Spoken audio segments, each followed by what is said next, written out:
বিহারিতে যায়। 3 মাস বর্ষাবাস পরে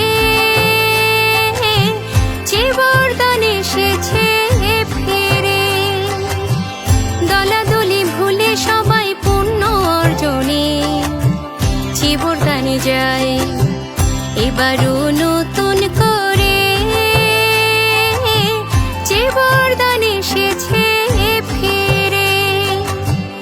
আপন পর ভুলে সবাই চিবরদান দিতে শঙ্খের কাছে যায়। আবারও বছর ঘুরে চিবরদান এসেছে ফিরে।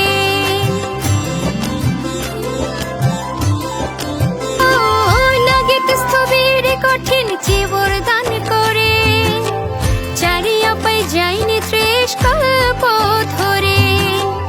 18 কল্প দেব সুখ ভোগ করে, 34 বার দেবেন্দ্র জন্ম লাভ করে। হাজারো বার ব্রহ্মা হয়ে ব্রহ্মলোকে যায়।